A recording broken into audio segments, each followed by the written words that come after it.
አምላካችን መድኃኒታችን ኢየሱስ ክርስቶስ ምስጢረ ቁርባንን ያስተማረበት የመጨረሻውን ምሽት ከደቀ መዛሙርቱ ጋር ያሳለፈበት ነው። 3 ሰዓት ሲሆን አምላካችን በይሁዳ ጠቋሚነት ተላልፎ በአይሁድ እጅ ተያዘ። ከምሽቱ 3 ሰዓት አንስቶ እንግዲህ በአይሁድ ሕግ ወንጀለኛ ማታ አይያዝም። እንኳን በአይሁድም በእኛም ሕግ ትክክል ሕጉ ከተጠበቀ በማታ ወንጀለኛ አይያዝም። ክርስቶስ ግን በማታ ተያዘ፣ በማታ ፍርድ ቤት ቀረበ። ከዚያ በኋላ በአይሁድ ሸንጎ በሊቀ ካህናቱ መካከል ቆሞ ግፍ ተፈጸመበት። ሕግ ያልጠበቀ ፍርድ ተፈረደበት። ከዚያ በኋላ የሆነውን ልነግራችሁ አልችልም። ከምሽቱ 3 ሰዓት ከተደረገው የአይሁድ የተንጋደደ ፍርድ በኋላ አምላካችን ኢየሱስ ክርስቶስ ተራ በተራ እየመጡ በፊቱ ላይ ይተፉበት ነበር ይላል። ክርስቶስ ለአንድ ጊዜ እንኳን ፊቱን ዞር አላደረገም።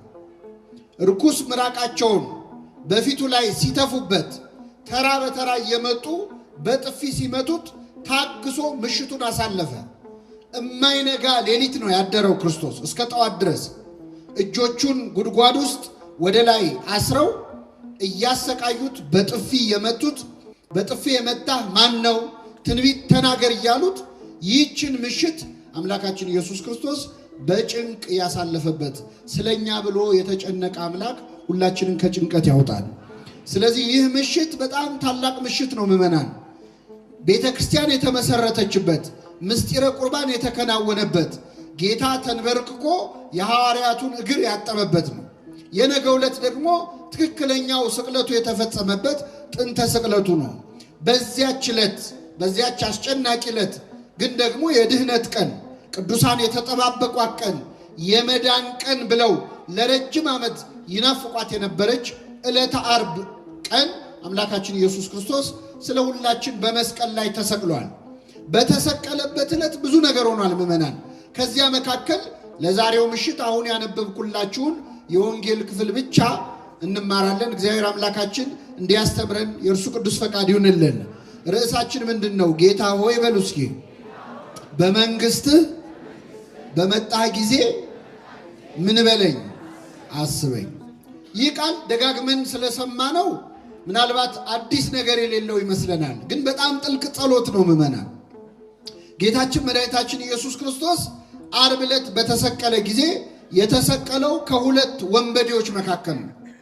በግራውና በቀኙ ዕድሜያቸውን ሙሉ የሰው ንብረት ሲቀሙ፣ የሰው ደም ሲያፈሱ፣ ድሃ ሲበድሉ፣ ፍርድ ሲያጓድሉ ከኖሩ ወንጀለኞች መካከል አምላካችን ተሰቀለ። ክርስቶስ ከወንበዴዎች መሃል መሰቀሉ ለሁለት ምክንያት ነው። አንደኛው ስለ እርሱ አስቀድሞ የተነገረውን ትንቢት ለመፈጸም ነው።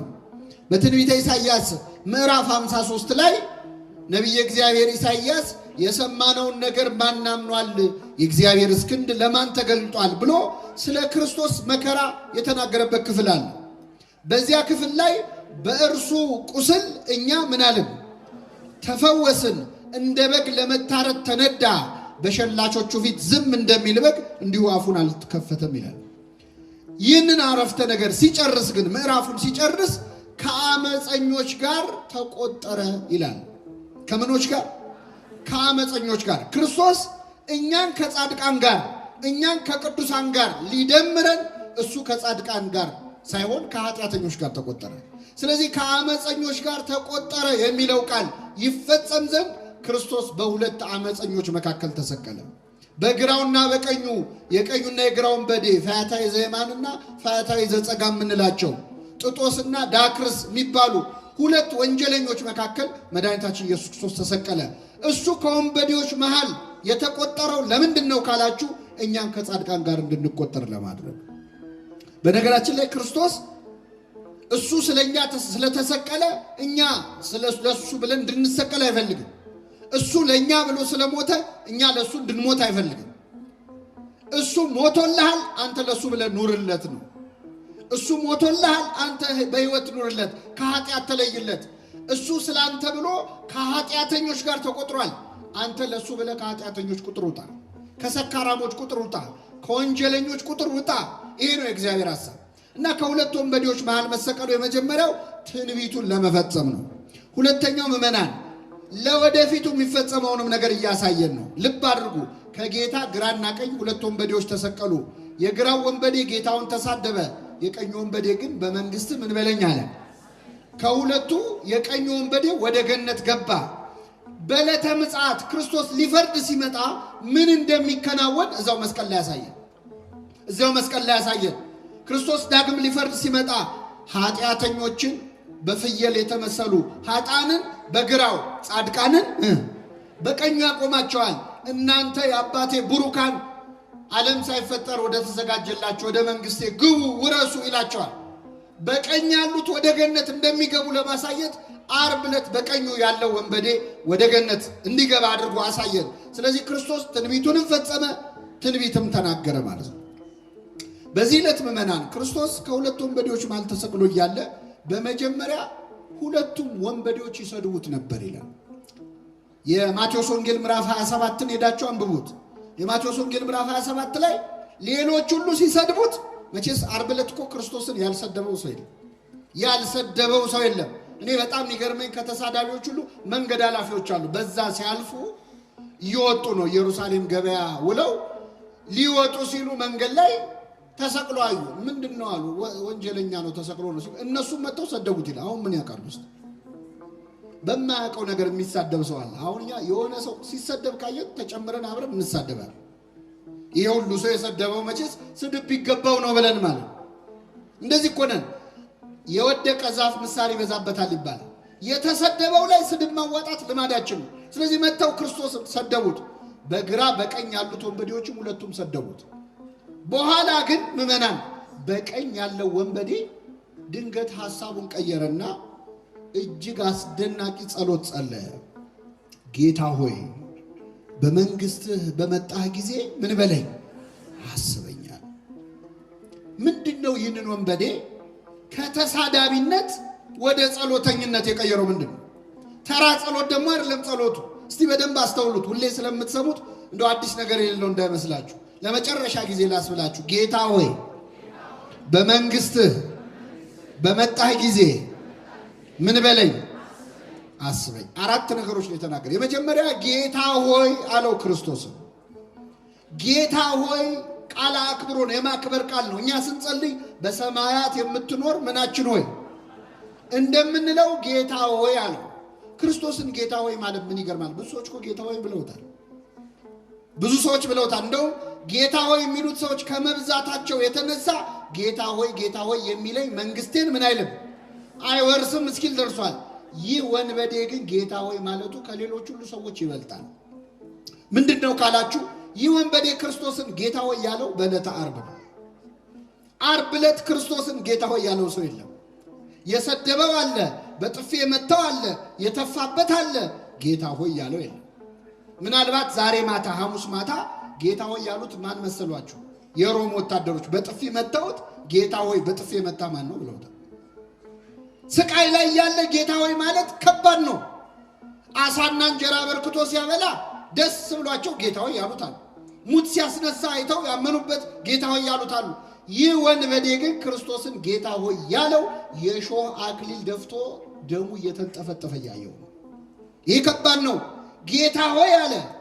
ጌታ ሆይ ብቻ አይደለም ያለው፣ በመንግስት አለ። በምንህ በመንግስት ማለት ምን ማለት ነው?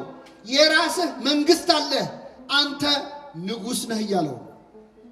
ንጉስ ነህ፣ ግዛት አለ፣ መንግስት አለ። በመንግስት በመጣ ጊዜ አለ። ምን እንዲህ ወንበዴ ምን ነክቶት ነው? ጌታ ሲያዩት ንጉስ ይመስላል እንዴ? አረብለት አይመስልም እኮ ንጉስ አይመስልም። ለጲላጦስ አላለውም እንዴ መንግስቴ በዚች ዓለም ብትሆን ኖሮ ወታደሮቼ ይዋጉልኝ ነበር ብሏል። በጥፊ የሚመታ ንጉስ አለ እንዴ? የሚገረፍ ንጉስ የለም። ደሙ እየፈሰሰ እየተጎተተ ሲወድቅ ሲነሳ እየታየ እንዴት ንጉስ ሊባል ይችላል? ይህ ወንበዴ ክርስቶስን ጌታ ያለው ያየው ዙፋን ላይ ተቀምጦ አይደለም፣ መስቀል ላይ ተሰቅሎ ነው። በትረ መንግስት ይዞ እንደ ነገስታት በክብር የበትረ መንግስቱን ይዞ አይደለም፣ በበትር ሲቀጠቀጥ ነው ያየው፣ ሲደበደብ ነው ያየው። ዘውድ ደፍቶ አይደለም ያየው፣ የሾህ አክሊል ደፍቶ ነው ያየው። ስቃይ ላይ ሆኖ ነው ያየው። ግን በመንግስት አለ አጠገቡ ያለው ንጉሥ መሆኑን አውቋል። ዘላለማዊ ንጉሥ፣ ሽረት የሌለበት ህልፈት የሌለበት ንጉሥ። ምድራዊ ነገስታት በመንግስታቸው ወይ ይሻራሉ ወይ ይሞታሉ፣ ያልፋሉ። ወይ ህልፈት ወይ ሽረት አለባቸው። እግዚአብሔር ግን ለዘላለም ምንድን ነው? ንጉሥ ነው። እኛ መተን አላነገስነውም፣ እኛ ሞተንም ይነግሳል። እግዚአብሔር አወቀው። አጠገቡ ያለው ንጉሥ መሆኑን አወቀና ጌታ ሆይ በመንግስትህ አለ። ኧረ በመንግስት ብቻ ብሎ ቢያቆም ይበቃ ነበር። ይገርማቸዋል። በመንግስትህ ምን ባልክ ጊዜ አይሰማም። ልብ አድርጉ። ይህ ወንበዴ ጌታን እያየው ያለው ሊሞት ትንሽ ቀርቶት ነው አይደለም? ነው አይደለም? ስቃይ ላይ ነው ያለው። ሊሞት ነው። ሞተህ አትቀርም። ከሞት ምን ትላለህ? ተነስተህ አትቀርም። ወደ ሰማይ አርገህ አትቀርም። ዳግም ልትፈርድ በመጣህ ጊዜ ማን ነገረው? ለመኑ መሐረከ ታይምር ዘንተ። ቅዱስ ያሬድ ኢትዮጵያዊ ሊቅ የቀኙ ወንበዴ ይህንን እንድታውቅ ማን ነው ያስተማረህ ይላል። አጠገቤ ያለው ቁስለኛ በህማም ላይ ያለ የህማም ሰው የተናቀው ክርስቶስ ንጉሥ መሆኑን ሊፈርድ ዳግም እንደሚመጣ ማን ነገረ ብሎ ቅዱስ ያሬድ ይጠይቃል። ከዛ ራሱ ቅዱስ ያሬድ በመንፈስ ቅዱስ ተቃይቶ ራሱ ይመልሳል። ፈያታዊ ዘየማን መኑ መሐረከ ታይምር ዘንተ። የቀኝ ወንበዴ ይህንን እንድታውቅ ማን አስተማረልና ራሱ ቅዱስ ያሬድ ይመልሳል። ነቢያትን አልተከተልኩም አላስተማሩኝም፣ ሐዋርያትም አላስተማሩኝም።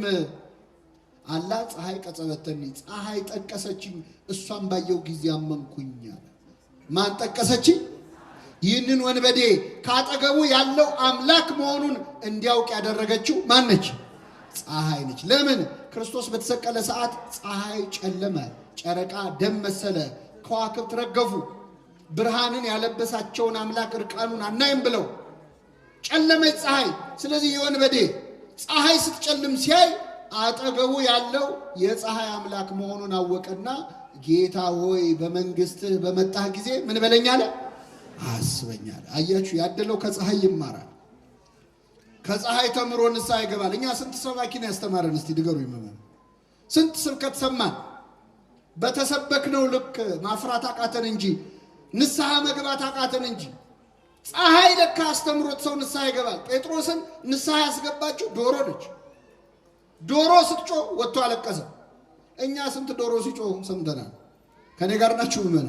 ዶሮ ሰባኪያን ናቸው፣ ሰባኪያን ናቸው። ያው ሶጣ ጠብቃችሁ ኩኩሉ እንዳትሉኝ እንጂ ሰባኪያን ናቸው። ዶሮ ሲጮህ ሰምቶ የዶሮ ጮት ሰምቶ ንስሐ ገባ።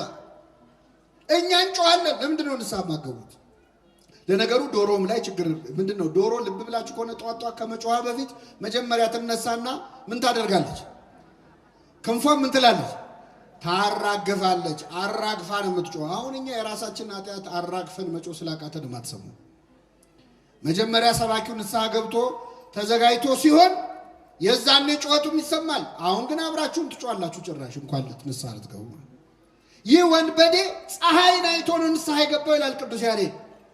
ቅዱስ ያሬድ ይህን ሲል ቅዱስ ዮሐንስ አፈወርቅ ደግሞ የለም አይመስለኝም ይላል።